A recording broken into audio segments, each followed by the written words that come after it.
Butch Cassidy and the Sundance Kid. They were the last of the Western outlaws, and their wild bunch epitomized the spirit and romance of our country just before the arrival of telephones and automobiles. Stealing mostly from greedy cattle barons and railroad tycoons, while leaving few bodies in their wake, these bold bandits used their cowboy skills to the fullest, riding like the wind away from pursuing posses and on into our hearts and imaginations. We are forever intrigued by their daring exploits, their enduring friendship, and their mysterious demise. When Butch and Sundance, along with the beautiful Etta Place, sailed off for South America and their final showdown, a legend was born and the Old West perished. The few photographs we have of them are among the most well-known images in human history. From these, and a handful of accepted facts, we try to distill unique moments and extrapolate entire lifetimes.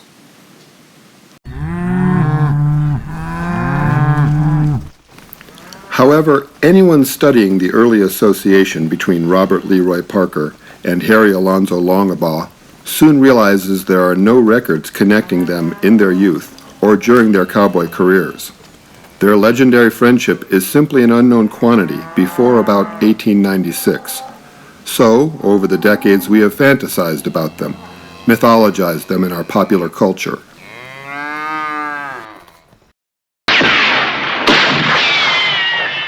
Even in the late 60s, a period of extreme social turmoil in America, their adventures struck a resonant chord with the public that lifted Butch Cassidy and the Sundance Kid all the way to Hollywood royalty. Yet, despite minor historical corrections by a long line of investigative authors, our basic knowledge of Butch and Sundance has not changed much since Charles Kelly first published The Outlaw Trail in 1938.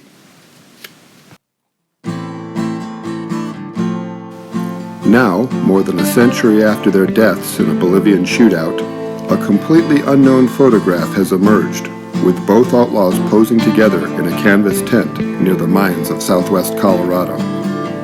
The 5x7-inch albumin print is mounted on a 7x10-inch Imperial cabinet card, dated by Style and Design to 1889. My name is Brian Maida Bleeker, and I have completed a 2-year quest to document and authenticate the image. This research has rewritten the early association between Parker and Longabaugh, while uncovering the forgotten saga of a pioneering photographic family, whose youngest son, Oscar S. Dow, captured a fleeting moment in Western history and then went uncredited for well over a century. The photograph has undergone rigorous scrutiny by Dr. Sabrina Caldwell of the Australian National University, who used 2 different techniques of anthropometric measurement in her extensive examination. Here she explains the processes that enabled her to conclusively authenticate the Dow photograph. Fortunately, for each of the 2 subjects, there are 2 known and credible images for comparison. Both Subject A and Subject B can be compared to the Fort Worth 5 image. Subject A can also be compared to the known photograph of Longabaugh with his girlfriend Etta Place, and Subject B can additionally be compared to the mugshot taken of Cassidy at the Laramie, Wyoming jail in 1894. The first step was to determine if the suspected identities of the subjects in the Dow photograph must be discredited immediately due to basic lack of facial similarity to the known photographs. For each subject, the face portion of the Dow photo and the reference photos were aligned in horizontal and vertical comparison windows. Each face was rotated and proportionately scaled for proper comparison. These studies show that the features of both men in the Dow photo align well with those of their comparator images. The alignment is not out, except for minor differences expected for different aspects and photo angles. Therefore, the analysis continued to point-to-point comparisons.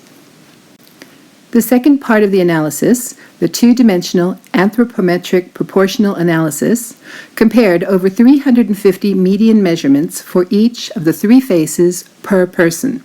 Then, bilateral comparisons were done for Subject A. For Subject A, No median differences exceeded the 5% tolerance, and bilateral differences were within this tolerance also, with the exception of 4 measures attributable to differences between the exemplars themselves. These results indicate that the photo of subject A is a match to both known photographs of Longabaugh.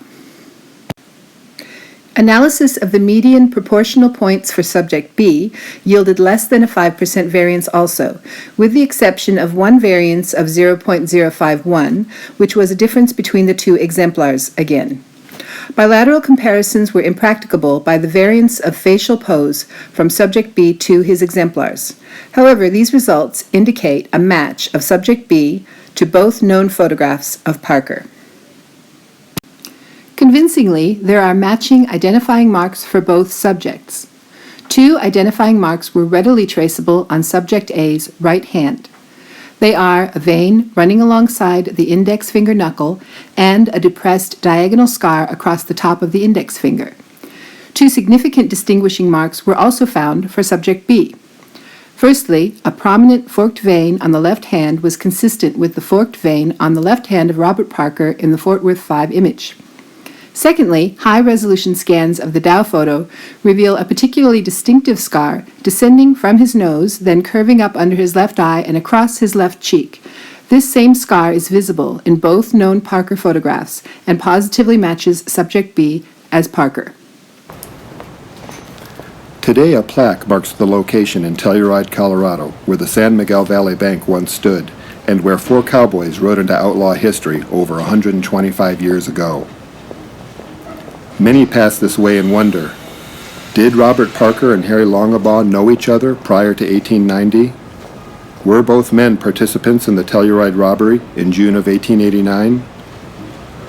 For more than a century, such questions could get no valid response. Now these answers and many more can be found in Butch Sundance, The New Evidence, available wherever ebooks are sold. See for yourself the evidence that has rewritten an American outlaw legacy.